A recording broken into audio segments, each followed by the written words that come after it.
بسم اللہ الرحمن الرحیم۔ السلام علیکم دوستو، دنیا بھر کی خبروں میں آج آپ سنیں گے، لیکن اس سے پہلے اگر ہو سکے تو لائک اور سبسکرائب کا بٹن ضرور دبا لیں۔ شکریہ۔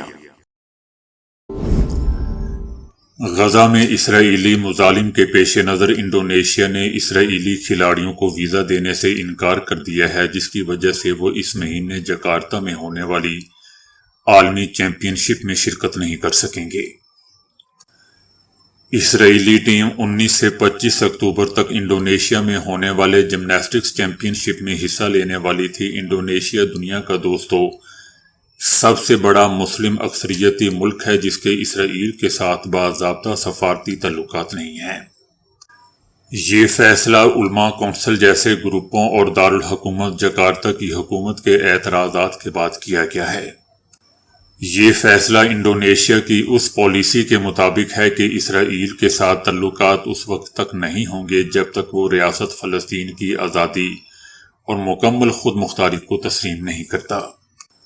یہ دونوں ممالک کے درمیان دوستوں کھیلوں سے متعلق پہلا تنازعہ نہیں ہے۔ مارچ 2023 میں فیفا نے اسرائیلی ٹیم کی میزبانی سے انکار کے بعد انڈونیشیا کو انڈر 20 ورلڈ کپ کی میزبانی سے محروم کر دیا تھا۔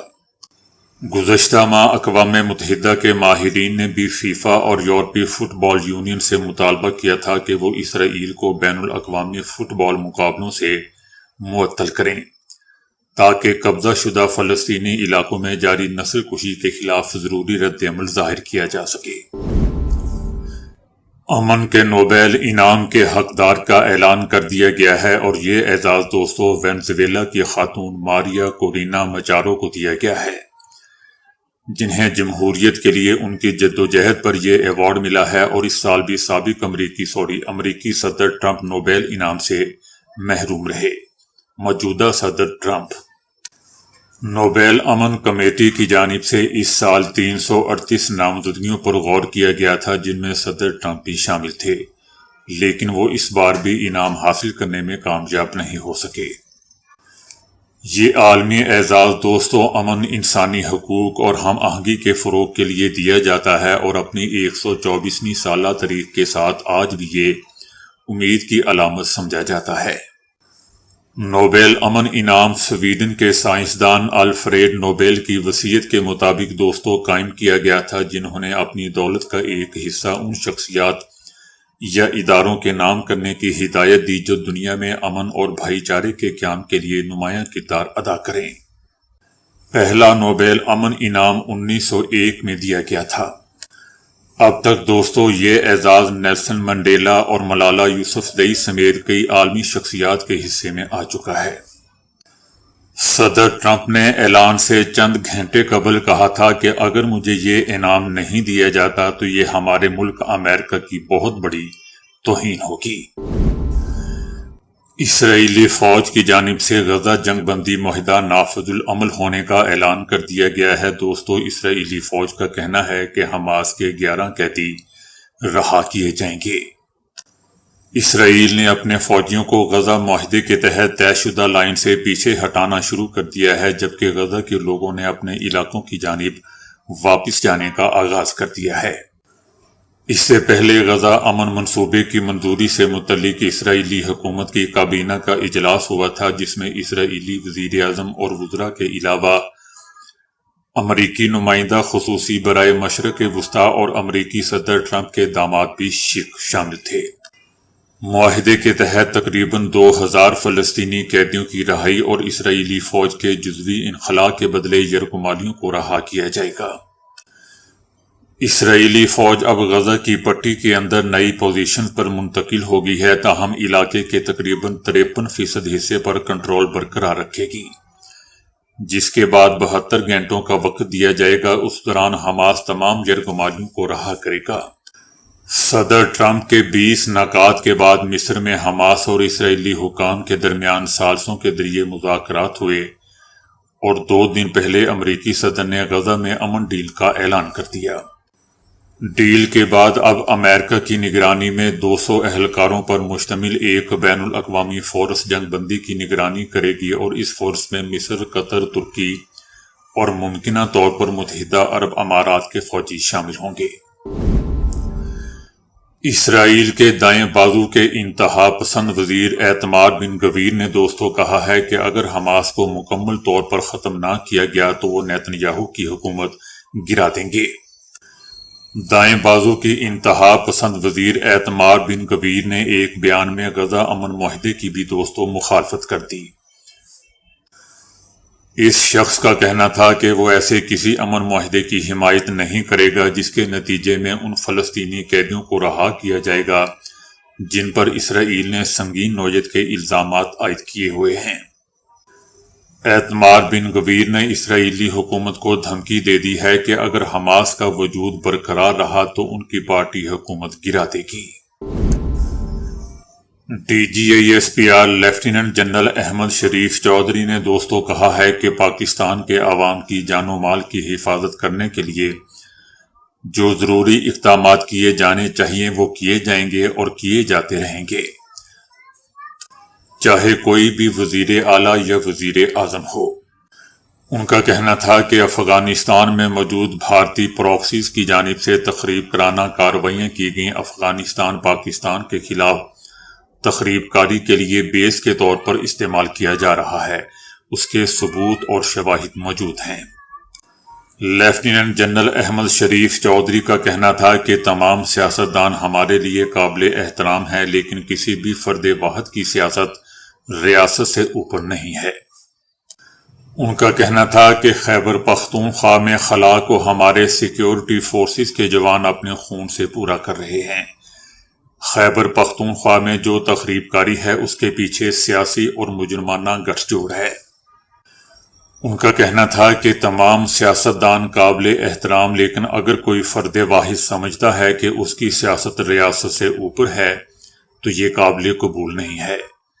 ہمیں اپنی سیاست میں نہ لائیں، فوج کو گھٹیا بیان بازی اور گمراہ کن پروپیگنڈے سے دور رکھیں۔ کسی فرد واحد کو یہ اختیار نہیں دیا جا سکتا کہ وہ اپنی ذات کے لیے ریاست اور پاکستانی عوام کے جان مال اور عزت کا سودا کرے۔ کوئی فرد واحد یہ سمجھتا ہے کہ اس کی سیاست ریاست سے بڑی ہے تو یہ ہمیں قبول نہیں ہے۔ دوستو، ان کا اشارہ عمران خان کی طرف تھا۔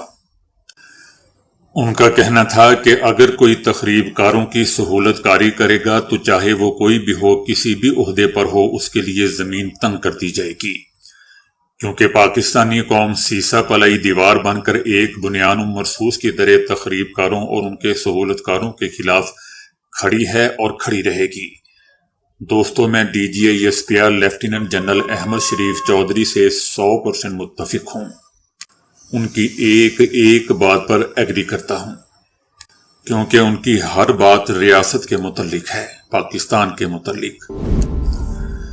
حسب معمول، حسب توقع دوستو، اسرائیلی وزیر خزانہ نے کہا ہے کہ غزہ سے یرغمالیوں کی واپسی کے بعد حماس کو تباہ کر دینا چاہیے۔ اس بندے کو کوئی بتائے کہ حماس نے کوئی چوڑیاں نہیں پہن رکھی۔ ان کو بھی پتا ہے کہ یرغمالیوں کی رہائی کے بعد تم لوگ کیا کرو گے۔ وہ ہمیشہ سے لڑتے آئے ہیں اور لڑیں گے اور آگے بھی لڑتے رہیں گے جب تک تم لوگ یہاں سے دم دبا کر بھاگ نہیں جاتے۔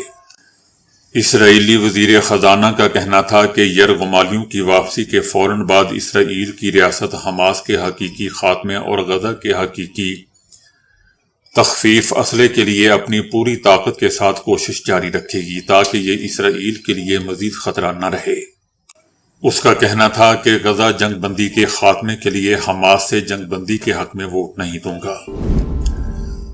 ترک صدر رجب طیب اردوان نے کہا ہے کہ امن کا سارا بوجھ صرف حماس یا فلسطینیوں پر ڈالنا ٹھیک نہیں ہے۔ صدر ٹرمپ کے منصوبے کے باوجود اسرائیل امن کی راہ میں بنیادی رکاوٹ ہے اور حملے ابھی تک جاری رکھے ہوئے ہیں۔ ترک صدر کا کہنا تھا کہ اسرائیل کو امن کے لیے اپنے حملے بند کرنا ہوں گے۔ ترک صدر کا کہنا تھا کہ ترکیہ حماس کے ساتھ رابطے میں ہے، حماس کو سمجھا رہا ہے کہ فلسطین کے مستقبل کے لیے سب سے موزوں راستہ کیا ہے۔ صدر رجب طیب اردوان کا کہنا تھا کہ غزہ کو فلسطین کا حصہ ہی رہنا چاہیے، غزہ کا انتظام فلسطینیوں کے پاس ہی ہونا چاہیے۔ DGISPR نے کہا ہے کہ سابق director general DGI inter services intelligence ISI کا ٹرائل ہو رہا ہے، یعنی جنرل فیض حمید کا ٹرائل ہو رہا ہے، ان کا کورٹ مارشل ہو رہا ہے۔ DGISPR کا کہنا تھا کہ فوج میں خود احتسابی کا عمل الزامات پر نہیں ہوتا بلکہ حقائق پر ہوتا ہے۔ فوج کا ریاست کے ساتھ سرکاری تعلق ہوتا ہے، ذاتی یا سیاسی نہیں ہوتا۔ اس تعلق کو کوئی ذاتی بناتا ہے تو یہ غلط ہے۔ فیصلے ریاست کرتی ہے، ہم نے ان معاملات میں اپنا ان پٹ اور رائے دیتے ہیں، ہم کسی کی سیاست کو لے کر نہیں چلتے۔ جس کا کورٹ مارشل ہو رہا ہوتا ہے اس کو خود کے دفاع کے لیے پورا موقع دیا جاتا ہے، ہمیں کسی تاخیر کی کوئی پریشانی نہیں ہے۔ ان کا کہنا تھا کہ فیلڈ جنرل کورٹ مارشل کی ایک وجہ یہ بھی ہے کہ آپ تعلق کو ذاتی اور سیاسی بنا دیں تو جواب دہی ہوگی، ہمیں آپ اپنی سیاست میں نہ لائیں تو بہتر ہے۔ آپ کی سیاست آپ کو پیاری، ہمارے لیے تمام سیاسی جماعتیں قابل احترام ہیں۔ 9 مئی کے حوالے سے ان کا کہنا تھا کہ 9 مئی کے حوالے سے فوج کا موقف واضح ہے، یہ افواج پاکستان کا نہیں، قوم کا مقدمہ ہے۔ سابق وزیر اعلیٰ علی امین گنڈاپور نے کہا ہے کہ استعفیٰ دے چکا ہوں، عمران خان بھی کہیں گے تو فیصلہ واپس نہیں لوں گا۔ ان کا کہنا تھا کہ میں نے پہلے بھی چیلنج کیا تھا کہ یہ ہماری حکومت گرا نہیں سکتے، حکومت جو چکر بنا رہی ہے اس کے حوالے سے لاہے عمل بنا لیا ہے، ان کو سازش میں کامیاب نہیں ہونے دیں گے۔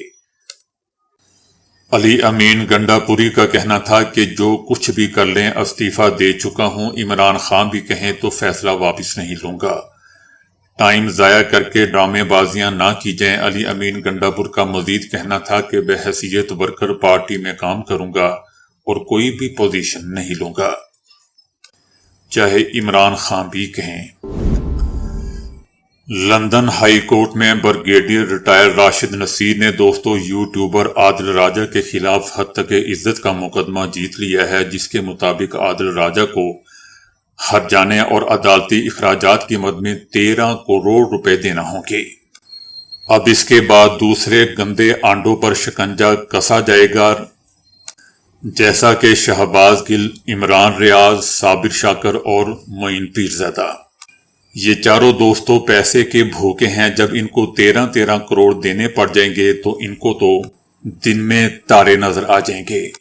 بتایا جا رہا ہے کہ ان پیسے کے بھوکوں کے ارد گرد اب شکنجہ کسا جائے گا، کیونکہ ویسے تو یہ قابو نہیں آتے، انہی ملکوں میں جا کر ان پر مقدمات کیے جائیں گے۔ جیسا کہ ہم سب جانتے ہیں کہ اپنے زبانوں سے انتہائی گالی بکتے ہیں، اور گند تو یہ ہمیشہ سے بکتے آ رہے ہیں۔ اسی گند کی وجہ سے عادل راجہ کو اب 13 کروڑ روپے پڑ گئے ہیں۔ لندن ہائی کورٹ کا کہنا تھا کہ عادل راجہ نے بریگیڈیئر ریٹائر راشد نصیر کو بدنام کیا، ان پر جھوٹے الزامات لگائے۔ عادل راجہ کو بریگیڈیئر ریٹائر راشد نصیر کو 50,000 پاؤنڈ ہرجانہ ادا کرنا ہوگا۔ واہ کیا بات ہے دوستو، مزہ نہیں آ گیا؟ مجھے یقین ہے کہ اس کے بعد یہ لوگ اب فوج کو گالی نکالنے سے پرہیز کریں گے۔ عدالت نے عادل راجہ کو بریگیڈیئر ریٹائر راشد نصیر کو عدالتی اخراجات کے تقریباً 2 لاکھ پاؤنڈ بھی دینے کا حکم دیا ہے، اور یہ احکامات بھی جاری کیے گئے ہیں کہ عادل راجہ اپنے تمام میڈیا پلیٹ فارم پر راشد نصیر کے کیس جیتنے کی خبر بھی دیں گے۔ دوستو، میں ان چارے گندے آنڈوں کا بھی مستقبل ایسا ہی دیکھ رہا ہوں۔ برائے قانون اور انصاف بیرسٹر عقیل ملک نے دعویٰ کیا ہے کہ سہیل آفریدی کے وزیر اعلیٰ خیبر پختونخوا بننے کی راہ میں قانونی رکاوٹ ہے۔ بیرسٹر عقیل ملک کا کہنا تھا کہ سہیل آفریدی کو NCCI نے نوٹس دیا ہوا ہے، جو ان کی اسمبلی میں تقریر کو سوشل میڈیا میں تشہیر کرنے کی وجہ سے دیا گیا۔ تاہم بہت سے قانون دانوں نے دعویٰ کیا ہے، اس دعوے کو بلکہ رد کر دیا ہے کہ اسمبلی میں تقریر کی تشہیر پر سہیل آفریدی کے خلاف قانونی کارروائی نہیں ہو سکتی، وہ وزیر اعلیٰ بن سکتے ہیں۔ تو دوستو، ابھی کے لیے اتنا ہی۔ ویڈیو کو لائک اور شیئر کرنے کا بہت بہت شکریہ۔